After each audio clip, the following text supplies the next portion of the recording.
Cormac McCarthy's The Road and the Holy Grail. Today we are doing a deep dive into two of my favorite subjects, the Holy Grail mythology and Cormac McCarthy. So today's presentation is inspired by Lydia Cooper's paper on this subject, but we're going to obviously go down some rabbit holes, get a little bit polemic, and a bunch of other stuff you can't do in an academic essay. So for those who don't know or don't know too much about it, the Grail legends stem from the Arthurian Romance period.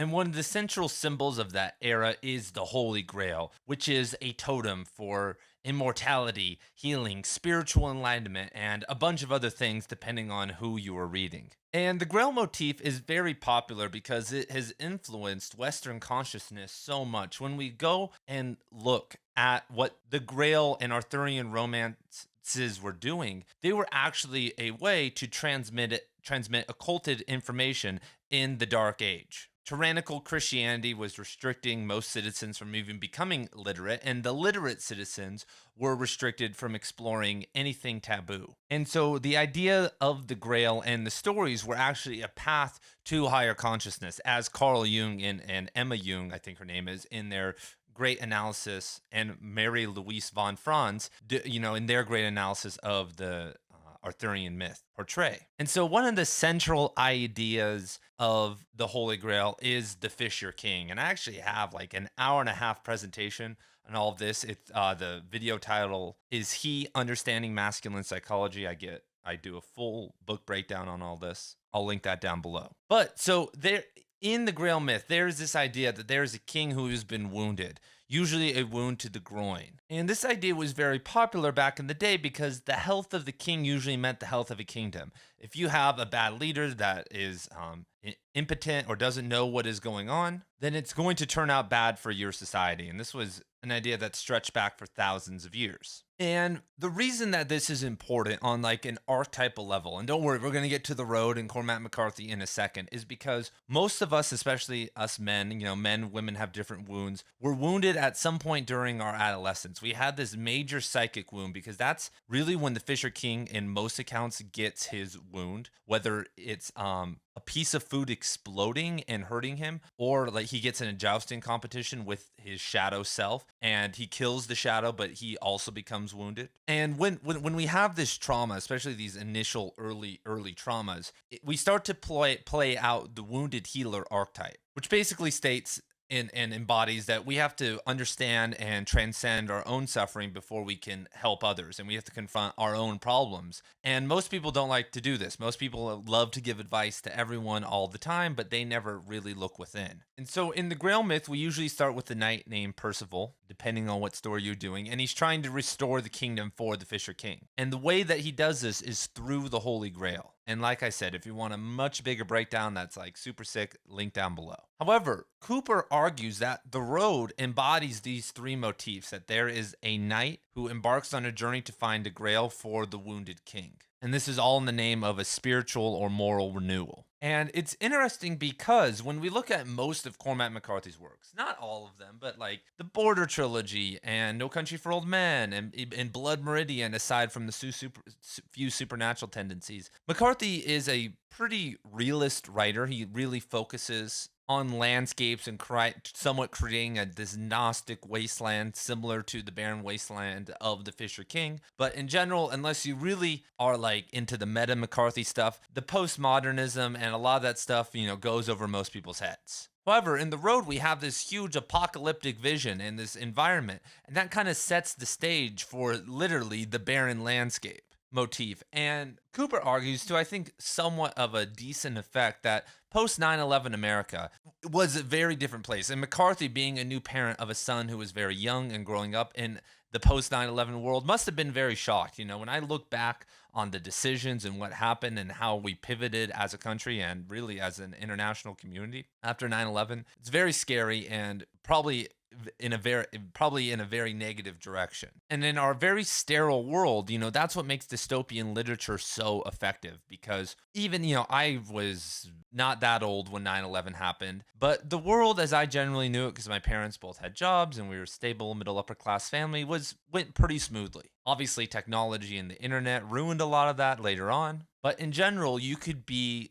ignorant in America, even if we were spending trillions of dollars, in a lot of other countries, if you spend trillions of dollars on a war, that's going to have a massive effect, as we're seeing with Russia now. But for adults, people who are older than I was, the psychic effect that something could happen, that terrorist attacks, nuclear war, instability was looming, I think had a huge psychic consequence, because we had kind of moved into the maximalist consciousness around that same time.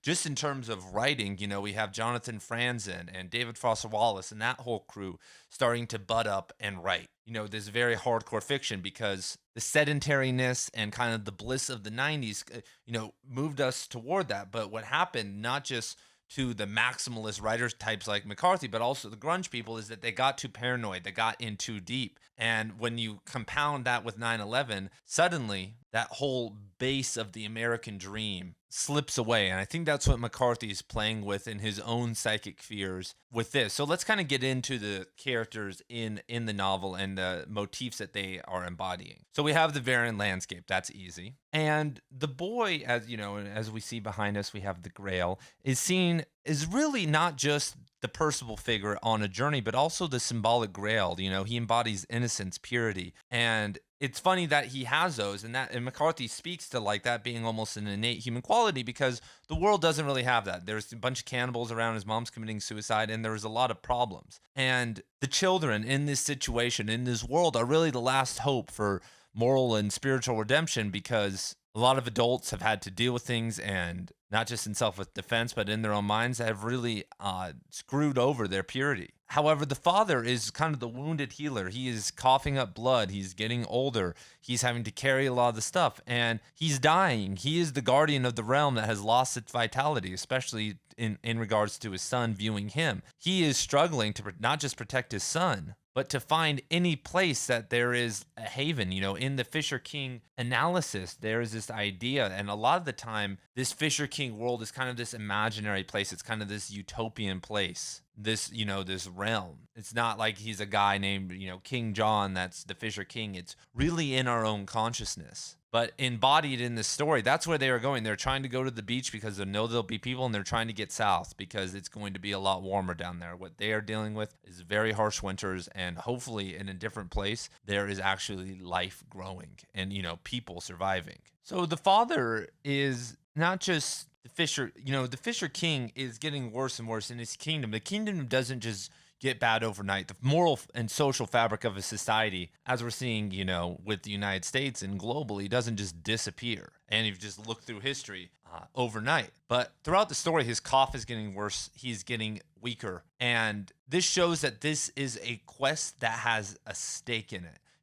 That's what creates good literature, is that there is a purpose and there are constraints on the story, that they are hoping to find a better world where he can survive, this healed place. And as he kind of descends into this kind of darkness, very similar to Frodo in Lord of the Rings, the boy is the one maintaining the moral compass. And so when we kind of examine the Grail in the road, it can go different ways, because Cooper argues that the Grail serves as a sort of metaphor for something capable of healing this apocalyptic world. And the Grail is always kind of seen as a multitude of things. And in the actual spiritual interpretation, it's not, the cup. It's actually a set, just as McCarthy is arguing, a set of internal values of hope, love, freedom, these type of things, the kind of the highest emotions of higher consciousness. And when you cannot just experience those, but live those out no matter what, you have found the Holy Grail, and, thus healing and immortality and all these different things. And if we want to go meta McCarthy here, this is also a metaphor at some level to